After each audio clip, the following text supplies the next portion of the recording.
और तस्वीरें आपको दिखा रहे हैं इस वक्त राष्ट्रपति भवन से निकलने के बाद अब वित्त मंत्री निर्मला सीतारमण पहुंच चुकी हैं अपने गंतव्य की ओर।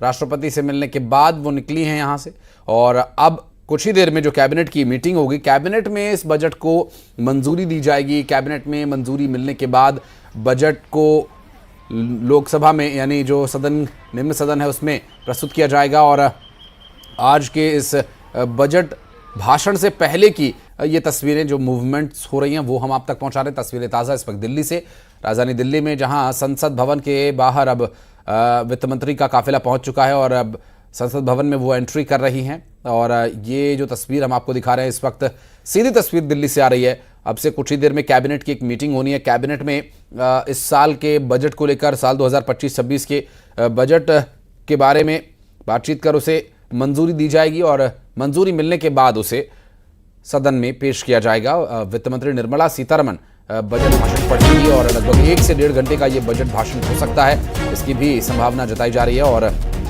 कि आज का जो बजट है वो पूरे साल का लेखा जोखा होगा। और ये देखिए तस्वीरें उस वक्त की जब हम आपको दिखा रहे हैं। राष्ट्रपति द्रौपदी मुर्मू से मिलने पहुंची थी वित्त मंत्री निर्मला सीतारमण और उन्होंने बजट के बारे में उन्हें ब्रीफिंग दी और साथ ही मंजूरी राष्ट्रपति से ली। और मंजूरी मिलने के बाद अब बजट का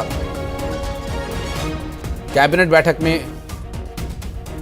उसे मंजूर किया जाना है और उसके बाद सदन में वित्त मंत्री निर्मला सीतारमण 8वीं बार बजट भाषण पढ़ेंगी। और इस बार का बजट जो उम्मीदों का बजट कहा जा रहा है और गांव गरीब किसान की चर्चा आर्थिक सर्वेक्षण में पहले ही उन्होंने की है और इस बार का बजट भी कुछ इसी तरह का होगा।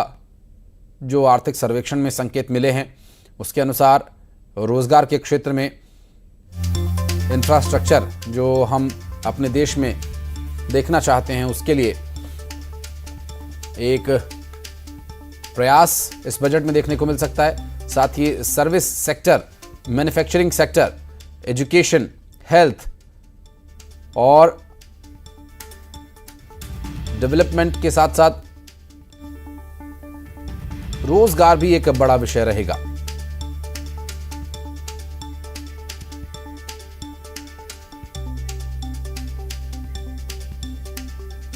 और सुशील कौशिक हमारे सहयोगी इस वक्त हमारे साथ मौजूद हैं और उनसे बातचीत करेंगे, अपडेट लेंगे। और कुछ खास मेहमान भी हमारे साथ मौजूद हैं। पंकज चतुर्वेदी जी मुझे दिखाई दे रहे हैं बातचीत करने के लिए हमारे साथ जुड़ गए। बहुत स्वागत है पंकज जी आपका। ज्योति जी मुझे नजर आ रही है फ्रेम में, बहुत बहुत स्वागत है मैडम आपका भी। और चूंकि अर्थशास्त्री होने के नाते बजट को समझना, पहले आर्थिक सर्वेक्षण पर हम चर्चा करेंगे और ये सर्वेक्षण किस तरह से बजट में परिलक्षित होगा इस बारे में चर्चा शुरू करें। उससे पहले सुशील कौशिक के पास चलेंगे। उससे पहले ये तस्वीर अपने दर्शकों को दिखा दें। वित्त मंत्री निर्मला सीतारमण अपने पूरे कारकिर्द के साथ राष्ट्रपति भवन की ओर बढ़ती हुई और आप देखिए राष्ट्रपति भवन की तरफ काफिला उनका पहुंच चुका है लगभग। और ये तस्वीर जो है काफी दिलचस्प तस्वीर है और अब क्यूरियोसिटी चूंकि सबकी बढ़ती जा रही है। इस वक्त हर कोई उम्मीद कर रहा है इस बार का बजट जो है उन्हें टैक्स में छूट देगा, उनके शिक्षा, उनके स्वास्थ्य के बारे में विषय पर चिंता करेगा। बात करेंगे हमारे सहयोगी सुशील कौशिक से भी, लेकिन सबसे पहला जो रिएक्शन पंकज जी आपसे मैं लेना चाहूंगा कि हर बार बात यह होती है उम्मीदों का बजट, गांव गरीब किसान का बजट। 1 दशक हमने देखा जिसमें अब वित्त मंत्री के तौर पर निर्मला सीतारमण एकमात्र ऐसी वित्त मंत्री होंगी जो 8वीं बार बजट पेश करने जा रही हैं। हर बार कुछ ना कुछ उम्मीद रहती है। इस बार क्या उम्मीद है और क्या उम्मीदें पूरी होने की संभावना? देखिए मित्र, बजट यानी आशा। और हर बार जब भी विशेषकर केंद्रीय बजट आता है तो पूरे देश को आशा होती है कि वित्त मंत्री जी और बीजेपी की मोदी सरकार क्या करने वाली है। और इसी की एक झलक कल हम सबने आर्थिक सर्वेक्षण में देखी, जहां बहुत सारे फैक्टर्स ऐसे हैं जो एक अच्छी इकोनॉमी की तरफ संकेत देते हैं। एक कहावत है हमारे यहाँ की, बैड इकोनॉमिक्स गुड पॉलिटिक्स, और नरेंद्र मोदी की सरकार ने उसको बदला। उन्होंने गुड इकोनॉमिक्स भी करी और गुड पॉलिटिक्स भी करी। आज बैंकों का घाटा कम है। आज जो कैपेक्स, हम जिसको कैपिटल एक्सपेंडिचर कहते हैं, वो 38% है, यानी इंफ्रास्ट्रक्चर पर हम बहुत सारा काम कर रहे हैं। शेयर मार्केट में जो पूंजी का निवेश है वो 136% है हमारे जीडीपी का।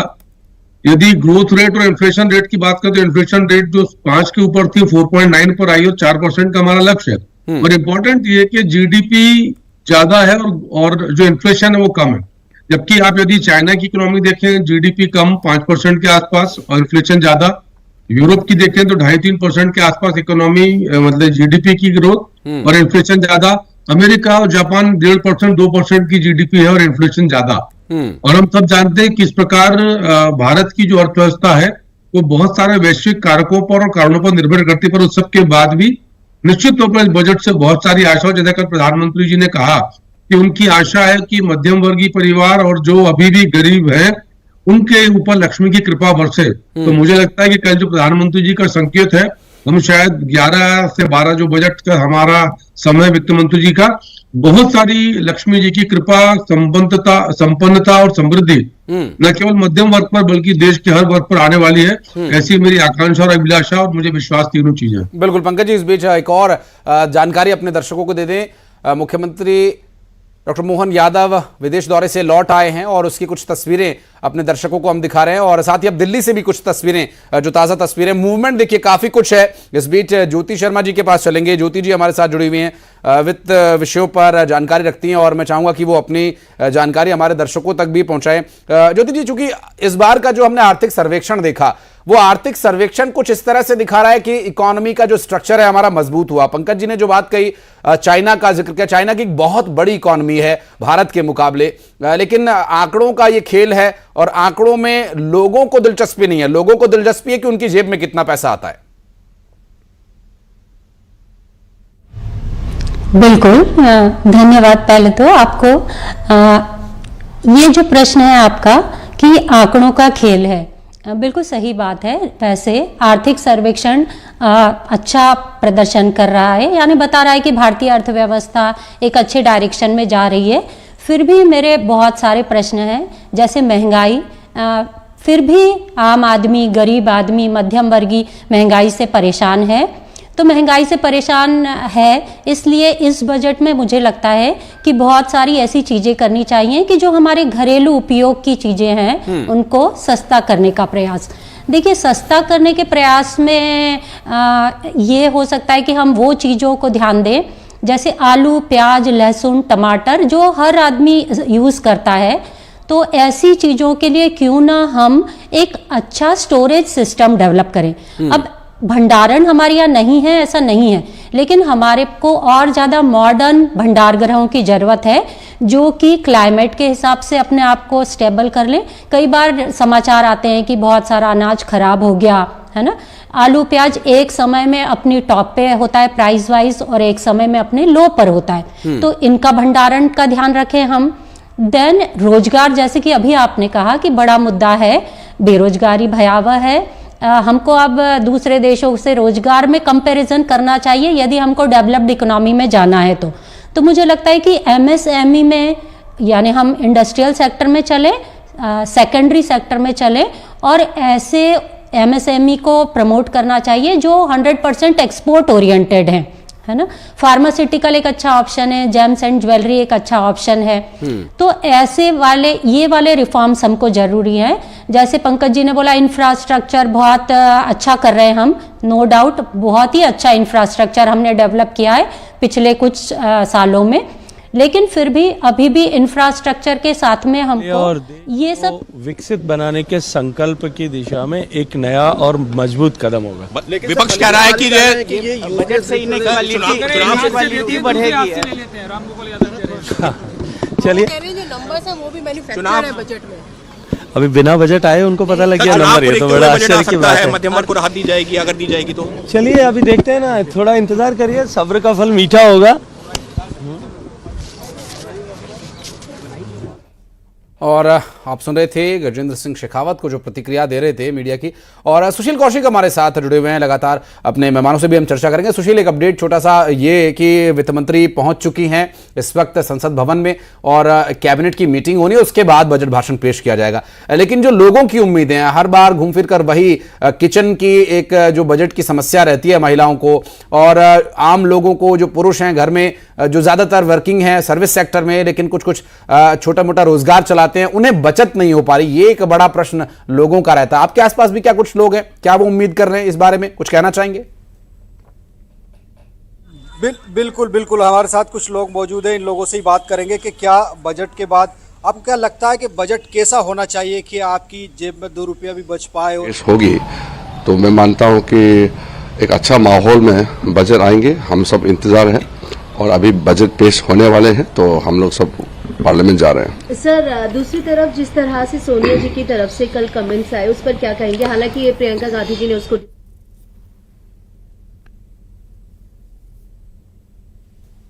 तो रिएक्शंस भी आ रहे हैं बीच बीच में। किरेन रिजिजू बता रहे हैं, क्या कुछ कह रहे हैं, सुनते हैं। जो टिप्पणी की हैं वो तो बहुत निंदनीय है और सोनिया जी ऐसे परिवार से आती हैं तो उनके लिए एक उनको पच नहीं रहा है तो इसलिए इस तरह की बातें की हैं। मैं ये मानता हूं कि राष्ट्रपति जी कमजोर नहीं है, मजबूत हैं, एक मिसाल है। हम सब गर्व करते हैं और कांग्रेस पार्टी को माफी मांगना चाहिए। कि शिक्षा, रोजगार और स्वास्थ्य जो है उसको फ्री मिलना चाहिए। बिल्कुल स्वाभाविक है। और शिक्षा, स्वास्थ्य, रोजगार, इंफ्रास्ट्रक्चर और चूंकि ये वो विषय जो सीधे तौर पर लोगों से जुड़े हुए होते हैं। पंकज जी से भी बातचीत आगे बढ़ाएंगे। पंकज जी, चूंकि जितने भी लोगों से हमने बात की, कुछ लोगों का ऐसा रिएक्शन आया कि हमें बजट से क्या लेना देना, हमारे 2 रुपए की बचत होनी चाहिए। कुछ लोगों का ये भी कहना था कि हम फ्रीबीज के चाहने वाले नहीं है, हमें फ्री की कोई सौगात नहीं चाहिए, हमें मजबूत इकोनॉमी चाहिए। लेकिन अगर दोनों ही मोर्चों पर हम देखें, एक तरफ हम स्ट्रक्चरल लेवल पर अपनी इकोनॉमी को मजबूत करने की कोशिश कर रहे हैं तो एमएसएमई सेक्टर को बिना मजबूत किए ये संभव नहीं है। दूसरा, जो सर्विस सेक्टर वाले लोग हैं, जो नौकरी पेशा लोग हैं, उन्हें टैक्स स्लैब में बहुत सारी कंडीशंस के साथ टैक्स पे करना पड़ रहा है।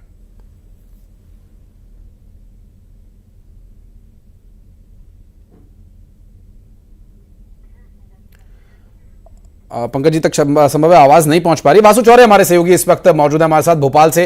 वासु, भोपाल वासी क्या उम्मीद कर रहे हैं कि क्या इस बार के बजट में वित्त मंत्री साक्षात लक्ष्मी जी का रूप बनकर आएंगी, उनकी जेब भरेगी कुछ? बिल्कुल, देखिए निश्चित तौर पर पब्लिक की बहुत सारी उम्मीदें होती है जब बजट आता है और बजट को लेकर इस बार जो सबसे ज्यादा पब्लिक के बीच से मांग निकलकर सामने आ रही वो ये है कि हम लोग मोटा पैसा टैक्स के तौर पर जमा करते हैं, लेकिन उस पैसे का जो सरकारी उपयोग होता है उसको और बेहतर रूप से होना चाहिए। देश का इंफ्रास्ट्रक्चर बेहतर होना चाहिए, स्वास्थ्य सुविधाएं जो है वो बेहतर होनी चाहिए और इसके साथ ही जो ट्रांसपोर्ट सर्विसेज है वो बेहतर होना चाहिए। सर, टैक्स कई बार स्लैब में चेंज हो जाता है, हर बार बजट आता है उसके साथ, लेकिन उसके बदले में जो मूलभूत सुविधाएं मिलनी चाहिए वो कितनी बेहतर मिल पाती है और उसमें कोई बदलाव देखना चाहते हैं? मैं सिर्फ मोदी जी की हर जो योजना है ना वो गरीबों के लिए है, लेकिन गरीब आदमी का दुरुपयोग कर रहा है। अब उसका जैसे 5 रुपए उन्होंने कहा आटा ले लो, 2 रुपए में ये ले लो, वो ले लो। अब क्या हो रहा है, अब वो समझ गए कि मुझको एक वोट देना है भाजपा को और इसको वोट देने के बाद हमको कुछ करना नहीं है। आप उस तरफ इशारा कर रहे हैं जो डायरेक्ट बेनिफिशियरी ट्रांसफर जो स्कीम्स हैं जिसमें कैश पैसा भी डाला जाता है, तो इससे लगता है कहीं ना कहीं कि देश के खजाने को भी नुकसान होता होगा। बिल्कुल 100% खजाने को नुकसान होता है। अभी जितने भी निम्न स्तर नीचे वर्ग के लोग हैं उनके लिए रोजगार बनाना है और सबसे बड़ी बात है कि हमारे हर देश 140-150 करोड़ की आबादी में सभी को जागरूक होना पहले जरूरी है। अगर मैं इस पार्क में घूमता हूं तो इस पार्क का मेंटेनेंस और उसमें जागरूक होना जरूरी है। इस तरीके का भी हर तरीके की सेफ्टी सिक्योरिटी होना बहुत जरूरी है।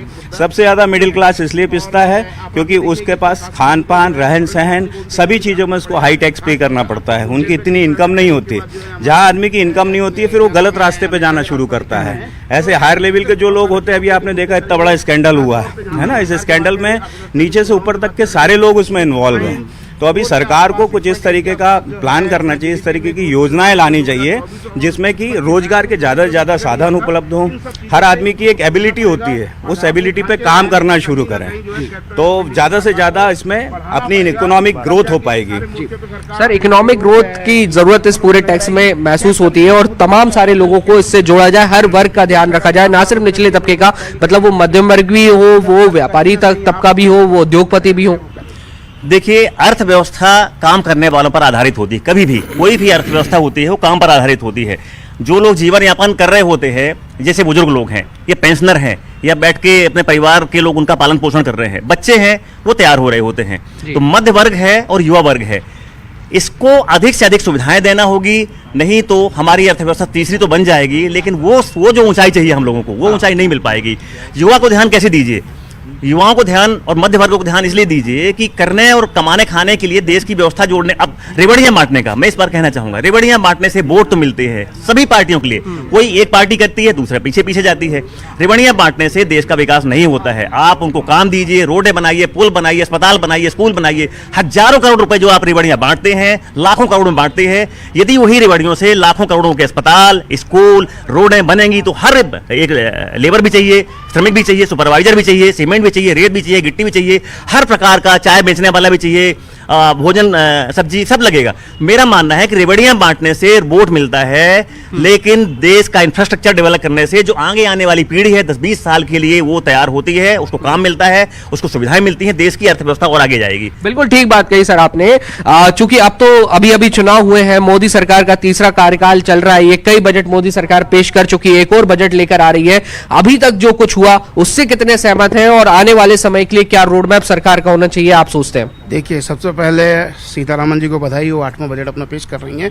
प्रधानमंत्री ने 3 का पहले ही हम लोग को नारा दे दिया है कि इंटरेस्ट, इंक्लूजन और इन्वेस्टमेंट जो है इसके पूरे इर्द गिर्द पूरी वो चलेगी। बिल्कुल, बातचीत की जारी रहेगी। फिर लौटेंगे आपके पास। अशरफ काज़मी हमारे सहयोगी इस वक्त हमारे साथ जुड़ गए, दिल्ली से दे रहे हैं अपडेट। अशरफ, बस कुछ ही देर में मीटिंग कैबिनेट की शुरू होने वाली है और इसके अलावा क्या कुछ डिटेल्स अपने पास?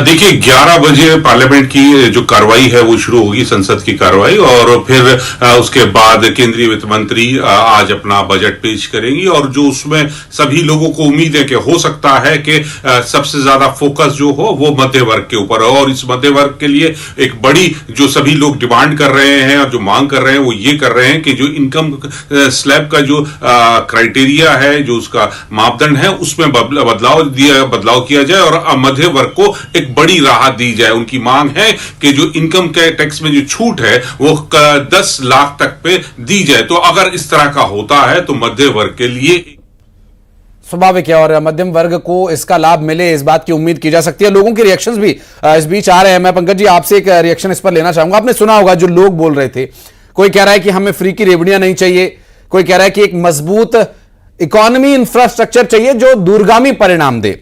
वो दूरगामी परिणाम मोदी सरकार अब कहां देख रही? क्या इस बजट में कुछ इस तरह के प्रावधान भी हमें देखने को मिलेंगे? क्योंकि जो सर्वे एक बड़ी भूमिका निभाता, आर्थिक सर्वेक्षण हमने सुना वित्त मंत्री निर्मला सीतारमण जी का भी, और वो उम्मीदें जो दिखाई गई सर्वे में, क्या वो उम्मीद धरातल पर उतर पाएगी? क्या हम ऐसा कर पाएंगे कि हम लोगों को फ्री में योजनाओं का पैसा या योजना का लाभ देने के बजाय उनके लिए एक मजबूत इंफ्रास्ट्रक्चर खड़ा कर पाए? मोदी जी की सरकार ने मजबूत इकोनॉमी की ओर ही काम किया है। मजबूर इकोनॉमी नहीं है कि जहां मजबूरी में कुछ काम करना है, मजबूत इकोनॉमी की तरफ बढ़े। और उसका एक बहुत बड़ा इंडिकेटर है, ज्योति जी इकोनॉमी को समझती समझेंगी कि हमारा जो प्रति वर्ष का निर्यात है वो 11.6% की दर से बढ़ा है। यानी हम लोगों को सामान बेच रहे हैं। और यही कोशिश, और आपको स्मरण होगा, हम सब जानते थे भारत जब हमारा सोने की चिड़िया था तो ग्लोबल इकोनॉमी में हमारा कंट्रीब्यूशन 33% का था जी। और अब वो कंट्रीब्यूशन कम हुआ। तो सरकार की कोशिश यही है कि ग्लोबल इकोनॉमी में, ट्रेड में हमारा कंट्रीब्यूशन बढ़े। तो उसका लाभ कहां मिलेगा? प्रत्यक्ष तौर पर उद्योग धंधों को मिलेगा। इसलिए कल जब आर्थिक सर्वेक्षण की बात करी तो एमएसएमई जो सेक्टर, सूक्ष्म लघु और जो मझले उद्योग है, उन पर विशेष बल देने की बात करी है। क्योंकि जितनी छोटी छोटी इकाइयां होंगी और जितना हर भारतीय उत्पादक होगा, निर्माता होगा, रोजगार करने वाला और रोजगार देने वाला होगा, तो उसका लाभ मिलेगा। सरकार इसी दिशा में काम कर रही है और यही सारे पैरामीटर मिलकर इकोनॉमी को स्ट्रांग बनाते हैं। जितने ज्यादा वर्किंग हैंड्स हैं आपके, जितने ज्यादा रोजगार के अवसर है, जितनी ज्यादा यूनिट्स है, इकाइयां हैं, वो भले ही आकार में छोटी या बड़ी हो सकती हैं, पर एमएसएमई के स्तर पर जितना ज्यादा काम होगा, सरकार ने पिछले बजट में उनका विशेष प्रावधान किया था, इस बजट में उम्मीद है। और निश्चित तौर पर जो मध्यम वर्ग की आपने उल्लेख किया, अशरफ भी जैसे बता रहे थे, तो अपेक्षा सबकी है। हम भी योग से मध्य वर्ग में आते हैं, तो अपेक्षा है कि जो कर रहे हैं, कर की जो कर मुक्ति की सीमा है, यानी जो टैक्स का जो स्लैब है वो बढ़ना चाहिए। और मुझे मतलब मैं अनुमान लगा रहा हूँ, बजट तो पता नहीं अभी क्या बजट आएगा, पर जो प्रधानमंत्री ने संकेत दिया कि लक्ष्मी की कृपा गरीब और मध्यम वर्ग पर होगी, तो ऐसा संकेत प्रधानमंत्री जी का शायद उस दिशा की ओर कोई कदम हो। और मैं ऐसा मानता हूं कि न केवल टैक्स स्लैब में इंक्रीज करने के अलावा बहुत सारे ऐसे कदम होंगे जो कुल मिलाकर देश की अगले 20-25 साल की इकोनॉमी, प्रधानमंत्री जी हमेशा कहते हैं कि विषय 1 या 2 वर्ष की इकोनॉमी का नहीं है। लक्ष्य पंकज जी 2047 का है, विकसित भारत बनाना है, इसलिए लक्ष्य 2047 का है। लेकिन उस लक्ष्य की ओर जो हम बढ़ रहे हैं, तो कुछ आंकड़े जो सर्वे के हैं, मैं ज्योति जी आपसे चाहूंगा कि इस पर आप जरूर कुछ गौर फरमाएं, कुछ इस बारे में जरूर हमारे दर्शकों को आसान भाषा में समझाएं, क्योंकि जो आंकड़े सर्वे के कह रहे हैं वो ये बता रहे हैं कि ईपीएफओ में नेट पेरोल जो है वो पिछले 6 साल में 2 गुना हुआ है। इससे जाहिर है कि सर्विस सेक्टर में लोग ज्यादा गए हैं और रोजगार किसी इकोनॉमी को मजबूत करने के लिए छोटे और लघु और कुटीर उद्योग जो है वो बड़ी भूमिका निभाते हैं, एमएसएमई सेक्टर को बेसिकली मजबूत करने की।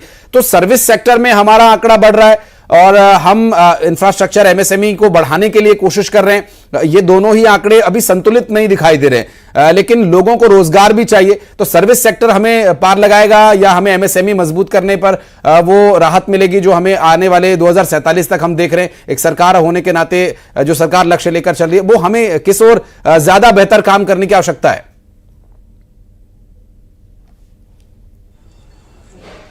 इकोनॉमी के 3 सेक्टर हैं हमारे, कृषि, उद्योग और सेवा क्षेत्र। कृषि में ज्यादा लोग लगे हुए हैं अभी भी। तो एक टर्म बड़ा कॉमन है कि हमारे यहाँ कृषि में छिपी हुई बेरोजगारी है। मतलब 4 लोग काम पे लगे हुए, पर वहां पर आउटपुट के लिए 2 लोग ही काफी हैं, यानी बचे हुए 2 लोग छिपे हुए बेरोजगार हैं। देन सेकंड सेक्टर है इंडस्ट्रियल सेक्टर, जैसे एमएसएमई वाला जो निर्माण क्षेत्र है जहां पे हम निर्माण करते हैं। और तीसरा सेक्टर है सर्विस सेक्टर। तो इन दिनों जो आंकड़े आ रहे हैं वो है कि हम सबसे ज्यादा सर्विस सेक्टर में लगे हुए हैं जी। लेकिन क्या होना चाहिए कि तीनों ही क्षेत्रों में बराबर होना चाहिए। तो कृषि क्षेत्र से ऐसे लोगों को जो वहां पर छिपे हुए बेरोजगार हैं, जो या लाइबिलिटी वाले लोग हैं, उनको हम निकालकर सेकेंडरी सेक्टर में डालें। जैसे मैंने पहले भी कहा कि हम एमएसएमई पर ध्यान दें, छोटी छोटी जगहों पर इंटीरियर सेक्टर में एक अच्छी योजना है इस सरकार की, वोकल फॉर लोकल। मतलब क्या ही अच्छा हो कि हम लोकल चीजों का यूज करें, तो लोकल चीजें बनेंगी कहाँ? लोकल चीजें एमएसएमई में बनाएं और उनको आसपास के क्षेत्रों में ही खरीदी हो उनकी, ऐसी व्यवस्था करें। ज्योति जी आपको रोक रहा हूं, मैं माफी के साथ आपको रोक रहा हूं। जो बात आपने बताई इस पर एक छोटा सा रिएक्शन पंकज जी से मुझे लेना लग रहा है कि इस पर लेना चाहिए रिएक्शन। पंकज जी, चूंकि हम सुबह से लोगों से बातचीत कर रहे हैं, हमने बीते कुछ दिनों में ग्राउंड पर जाकर लोगों से बातचीत की, उनके रिएक्शंस लिए कि इस बारे में वो बजट से क्या उम्मीद रखते। तो ज्यादातर जो छोटे उद्योग हैं, जैसा कि अभी ज्योति जी ने कहा कि जो लोकल आइटम्स हैं, वहां की किसी लोगों की जनजाति के द्वारा कोई बनाई जाने वाली या लोकल लोगों द्वारा बनाई जाने वाली कोई ऐसी वस्तु, जब वो लघु उद्योग या कुटीर उद्योग वाले लोग काम करते हैं, फिर ये ऑनलाइन ट्रांजैक्शन और उसके बाद जीएसटी और अलग अलग तरह के जो केंद्रीय कर और राज्य के कर, वो इस पर हमेशा बात करते हैं कि